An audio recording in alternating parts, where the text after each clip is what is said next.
Ki khubor ka Batesi TV ka umdi basnyam bat penjasliang Umrupa Premium Meghalaya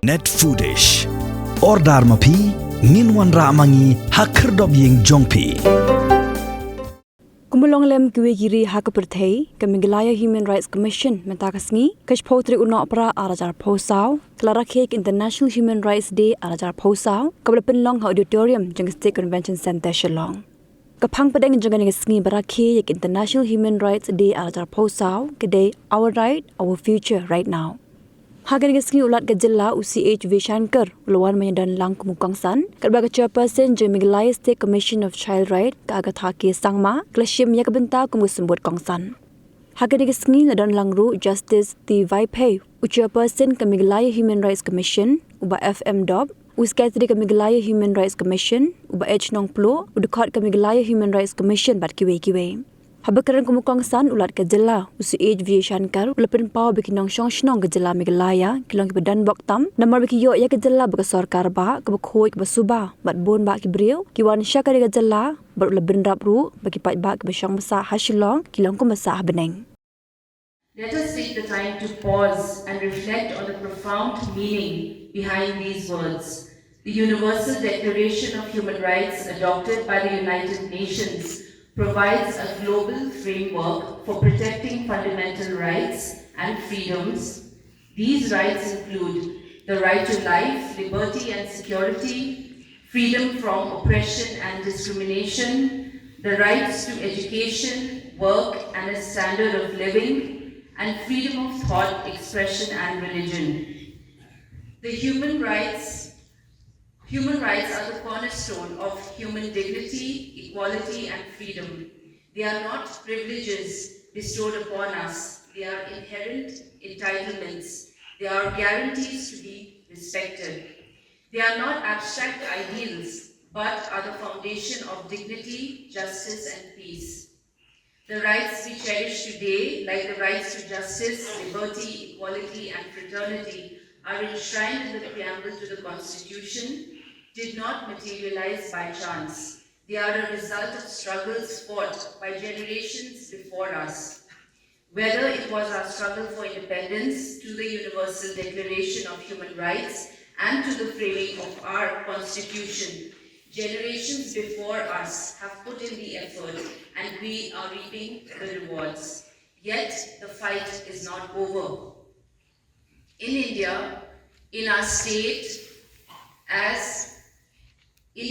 and in our state, people are still denied their basic rights. Children are robbed of their education due to poverty and other factors. They are subjected to violence and abuse. Marginalized people are still battling with inequality and discrimination, whether at home or in the society at large.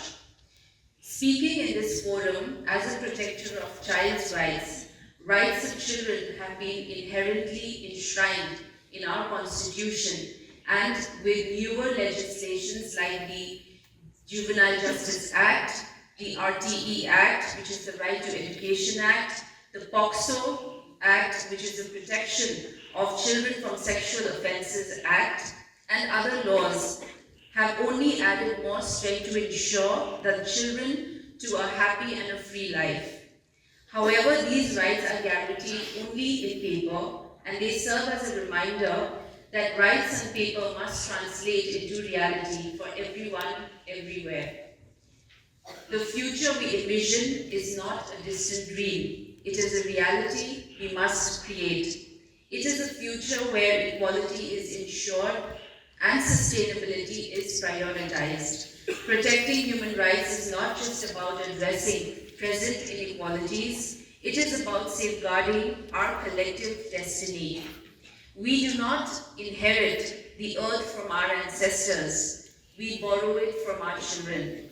This is a very old Native American proverb that highlights the ideas that children are the rightful owners of the earth. Yet for how long can we borrow our children's future for our today? Our rights are not just for today, they shape the world we leave behind for the generations to come.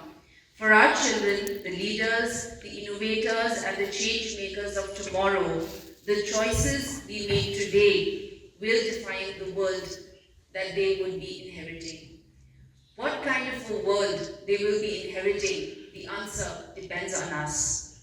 The urgency of this moment cannot be overstated. The line by Edmund Burke stating, I quote, "The only thing necessary for the triumph of evil is for good men to do nothing," is more apt. The growing inequality that is happening in our society is not a result of oppression. It is our collective failure to raise our voices against injustice and standing in solidarity with those in need. Government, communities, and individuals all have a role to play. However, it's time, rather than to think collectively about human rights, we ask ourselves individually, what is the least bit I can do to make human rights a reality for all? What can I advocate for change in my family, my community, and society as a whole? But most importantly, can I educate myself on human rights and take initiatives that support the dignity of those in a lesser position than myself? Let us not forget that the theme of the day is our rights, our future right now. As individuals, we must make the effort to promote human rights, and as each individual effort becomes a collective effort, we can reach the ideals of our rights and our future. But one thing, I'm very proud to be here in Meghalaya as a donor to serve the state of Meghalaya. I'm proud to mention here, when I had come here as a governor after assumed charge as a governor here, some of the senior citizens, a retired officer, it was a courtesy visit, he had come to meet me. By that time he told me one thing, you see, Mr. Governor, Meghalaya is unlike any other state. You go anyway, in any part of the Meghalaya, you show me even a single beggar. You won't find anywhere beggars in Meghalaya. This is what he told me. Since then I am observing wherever I go, within the city of Shillong or within the state of Meghalaya. After that, again I was supposed to meet him.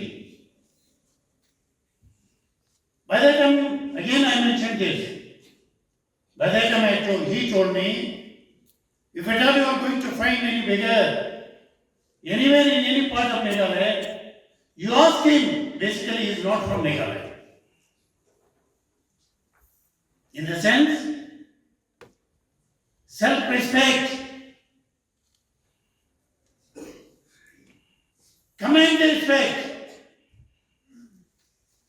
That is a top priority, I can say, in the state of Meghalaya, we can see.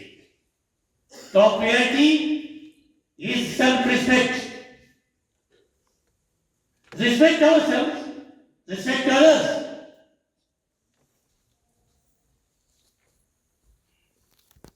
And second thing, I am very happy to be here in this state. Even in the given situation, as some of our officers being given the introduction about me, they have been told about me, 10 years service in Delhi as a member of parliament. We have seen the city of Delhi, 10 years service in Delhi. Pollution is the biggest hurdle in Delhi now. Pollution is the biggest hurdle.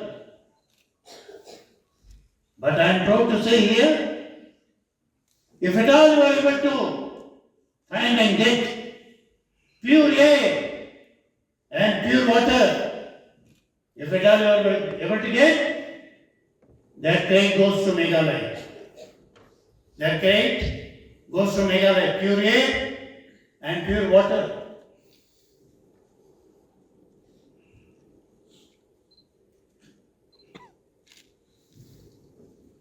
When they have given introduction about me, they told me I have been served as the Forest Minister Government of Karnataka. In that way also I am proud to mention here, if at all the issue of medicinal plants comes, the issue of Ayurveda comes, whenever this topic comes for discussion, I am proud to mention here that first grade in case of medicinal plants, in that way also first prize goes to Meghalaya, that particularly northeast. Then next prize goes to Himalaya. Next prize then goes to Western Ghats.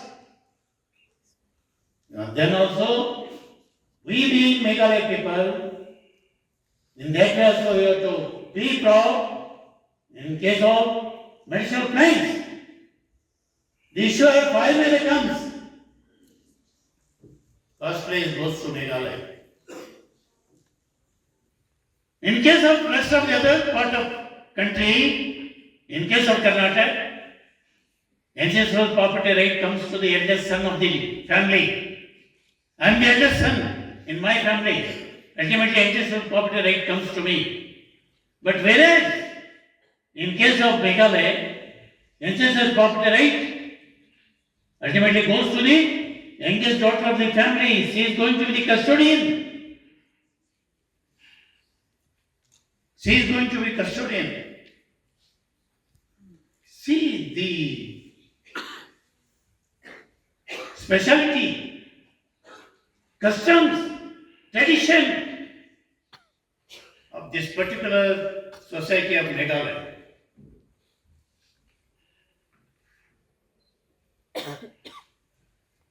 In that way, we are very lucky. The people living in Meghalaya, that too living in Shillong, I tell you, you are living in heaven. Because if at all you are able to find a clean village in the entire country, in that way also, if at all you are able to find a clean village, clean city, in that way also you have to come to Meghalaya only. Cleanest city, cleanest village.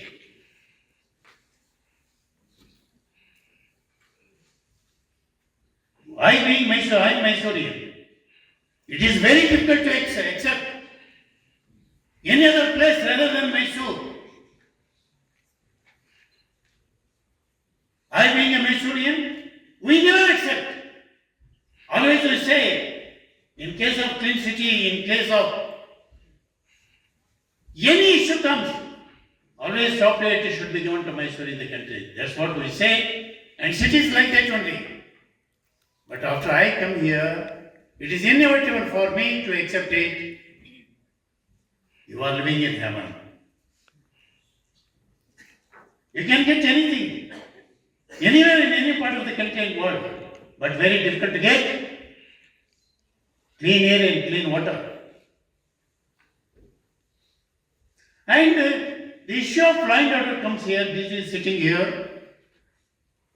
After I come here, out of 4 months, 4.5 months,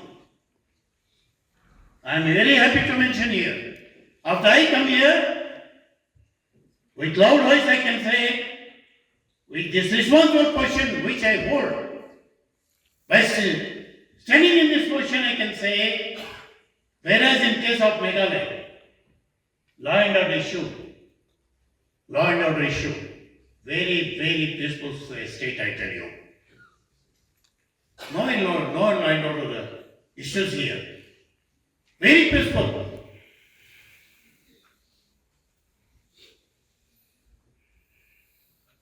That way also, the people of Meghalaya, you people are very lucky. Human rights are the cornerstone of a peaceful and prosperous society. Sadly, there are still many instances of discrimination, fear, and injustice around us. It is our collective responsibility to ensure that every individual, irrespective of religion, caste, or gender, feels safe, respected, and valued. By this time, just I recall myself, one philosopher says, many of the young police officers, they are very much present here, and law students. A philosopher says, fear, hunger, sleep, and sex. Fear, hungry, sleep, and sex. These are common to man and animal both. These are common to man and animal both. But how do you differentiate man from animal? How do you differentiate man from animal? That philosopher says, man has got reasoning power. Man has got thinking power. He knows better what is good and what is bad. What should be done, what should not be done. What is good for the society, what is not good for the society.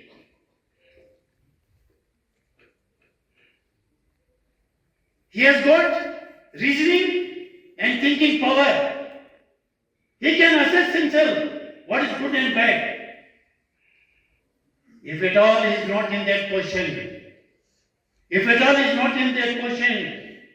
to reason himself, to think and take decision, which is right and wrong, if at all he is not in that position, is nothing but animal in form of human being. Is nothing but animal in form of human being. This is what a philosopher says. It applicable to everybody. It applies to everybody. As we observe this day, let us reaffirm our commitment to fostering a culture of peace, brotherhood, and understanding.